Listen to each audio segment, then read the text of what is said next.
Hey, PeteBuchwald here. I got a quick tutorial on how to use the vocoder in Logic Pro. So let's dive right into it. The vocoder comes included with Logic, and a lot of people don't even know that it's there. It's one of those hidden gems within it, but it can be a little bit tricky to use if you're not familiar with signal flow and stuff like that. So let me show you how I set it up, and if you want, I can send you this session and you can kind of practice the vocoder and setting up your own session with this as a starting spot. So I got a couple things here. Here's the plugin itself, the EVOC PS. Double click that. Now you'd expect with a synthesizer, the way it usually works is that you hit the keyboards here with my MIDI controller, and you get a sound. So that's what we expect. But what a vocoder lets you do is it says, instead of looking to my fingers for amplitude information, we want to outsource that ability to somewhere else. So that's our side chain here, where we can tell it to look somewhere else. I've got this drum beat set up here. It sounds like this. Or maybe it doesn't sound like that.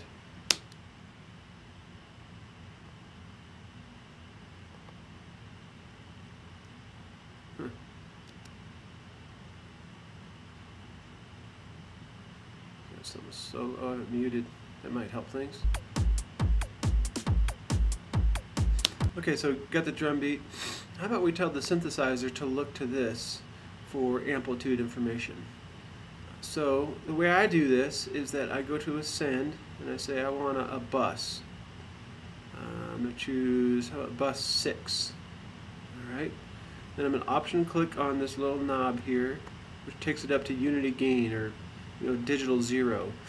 So then I'm going to make this a pre-fader send so that this is completely independent, that it forks off to this, and the level of the vocoder is going to stay independent even if I pull this fader way down.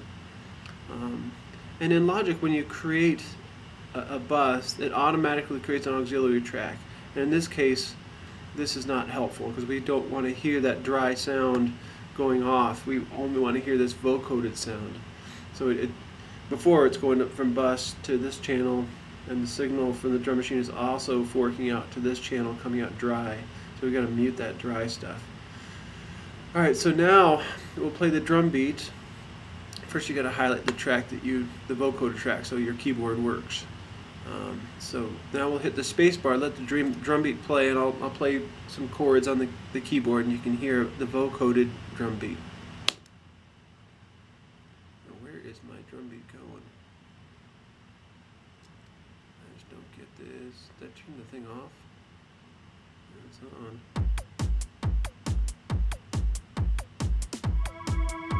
Oh, I forgot one step. You have to, it only works with vocoding enabled patches, so make sure the word vocoder is in the one you choose. I usually go with the clear voice vocoder. Let's try that again. I don't know what's going on.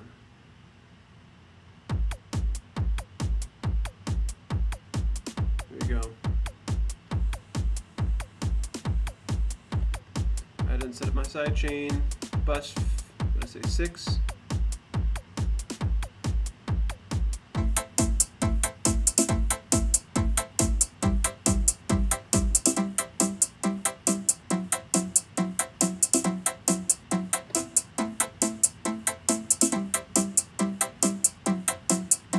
In a little bit of the drums.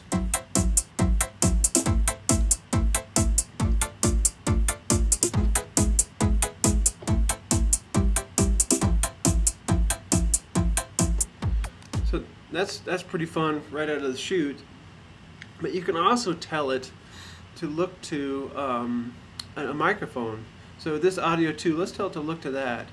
So if there were already something recorded in this track and we wanted to simulate a backing vocal with this vocoder, we would tell the vocoder to sidechain to audio 2, or whatever this is named. If I name it my name, Pete, then when I go into the vocoder, if I want it to listen to what I already recorded, then I would go to audio to Pete, and I could vocode what was already in there as a WAV file or whatever. But since we want to listen to the microphone, we go to input 1.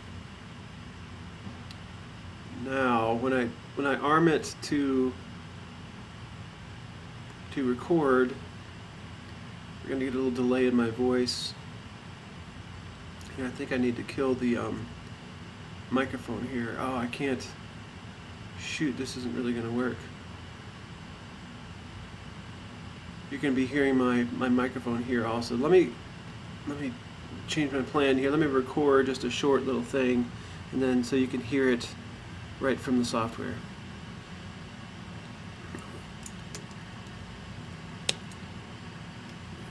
Let's mute this and record.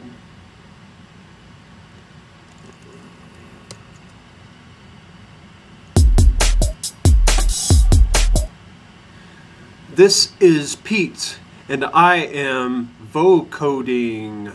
This is great. This is cool. I love Vocoding. Alright, so we recorded our track there. So now we have to change our setting on our vocoder to listen to Pete and not the input. So we'll listen to Pete, please, Mr. Vocoder. Highlight it, and when I hit return and spacebar, I can hold down my chords. This is Pete, and I am Vocoding. This is great, this is cool, I love Vocoding. So you get the idea there. That's Vocoding is a ton of fun, and I encourage you to check it out. So the microphone would have worked if I wasn't using screen capture software. You just tell the vocoder, wherever your microphone's plugged in, you just tell it, listen to that input, and you can adjust the volume here. It seems to be a pre-fader send, so if I pull down the volume of this fader, then all you have left is the vocoder. You can have a blend, if you want, of the dry sound as well as the vocoded sound. So I hope this helps, and have fun vocoding.